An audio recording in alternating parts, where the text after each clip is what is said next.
प्रश्नावली 13.3 का आज क्वेश्चन नंबर फर्स्ट है। चलो इसको पढ़ते हैं और ज्ञात करते हैं यह क्या पूछ रहा है।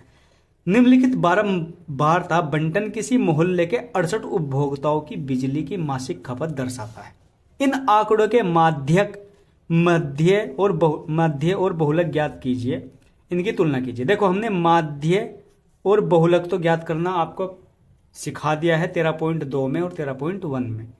अब हम ज्ञात करना सिखाएंगे आपको माध्यक। माध्यक किस तरह है तो जरा ध्यान दो किस तरह आपको ज्ञात करना है। देखो मासिक खपत दी है यानी 65 से 85 से, और इस तरह ही यहां पर भी दिया है उपभोक्ताओं की संख्या। यानी कि कहने का मतलब सारा टोटल ये है कि क्वेश्चन आपको इस तरह से दिया हुआ होगा तो अब के क्वेश्चन को आपको इसी तरीके से ही लेना है कि लो जी सबसे पहले आपको माध्यक तो हमने ज्ञात करना ही है, लेकिन एक बात हो रहा है इसके लिए आपको क्या करना है। सबसे पहले संचयी बारंबारता बनानी होगी। क्या? संचयी बारंबारता। ठीक है ना, बड़े ध्यान से आपको यह बनानी सीखनी है, बहुत ही आसान है। ठीक है ना, जिसका नाम क्या होता है CF। अब उसके बाद करना क्या है, देखो इसको बनाना बहुत आसान है। 4 शुरू में दिया है तो 4 का 4 जो भी शुरू में दिया होगा वो जुगा तो ही उतारना है।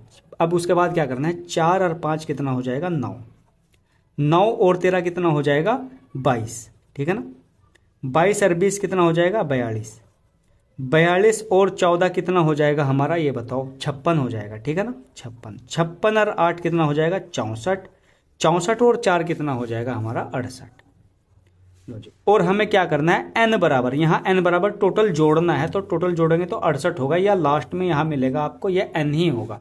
कितना? ये 68 है। अब हमें क्या ज्ञात करना है, माध्यक। माध्यक ठीक है ना, माध्यक बराबर फॉर्मूला क्या होता है L plus n/2 minus CF upon F और इंटू H। ये फॉर्मूला है।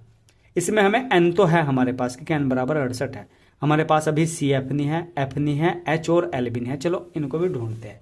तो ये बताओ ये क्या होती है, वर्ग अंतराल होता है शुरू का, और ये दूसरा क्या होती है बारंबारता यानी F। इसमें हमें क्या करना है, सबसे बड़ी वैल्यू को देख लो कौन सी है, यानी 20 है। इसको अंडरलाइन कर दो इस तरीके से।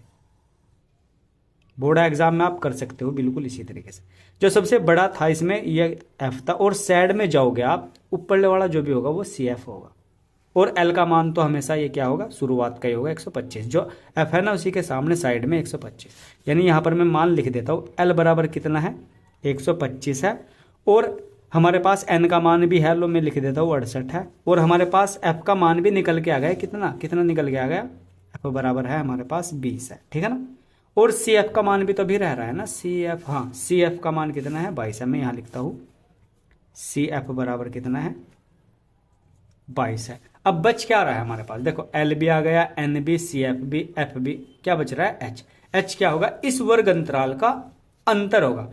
65 और 85 के बीच जो अंतर है वो कितने का आ रहा है ये बताओ पहले। ये आ रहा है 20 का। ठीक है ना, तो यानी H बराबर भी कितना है हमारे पास 20 है। ये सारे मान आपको क्या करना है, फॉर्मूले में आपको रखना है। चलो जी मैं आपको फॉर्मूले में रख के दिखाता हूं।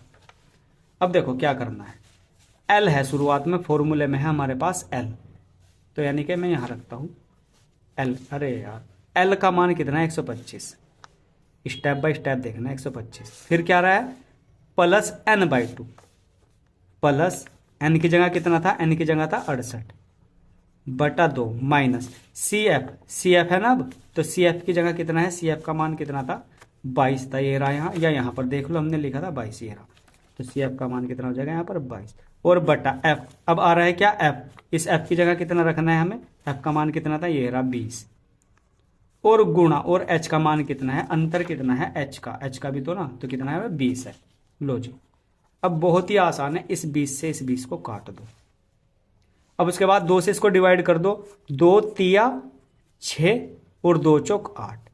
अब 125 यानी ये बराबर किसके चल रहा, माध्यक के। माध्यक बराबर ये तो 125 जुगा तो ही, प्लस 34 में से 22 गए कितना बचेगा 12, और इनको जोड़ना है अब, तो यानी माध्यक बराबर क्या आ जाएगा आपके पास 125 और 12 कितना हो जाएगा 137। लो जी, तो आई होप आपको यह क्वेश्चन समझ आ गया होगा।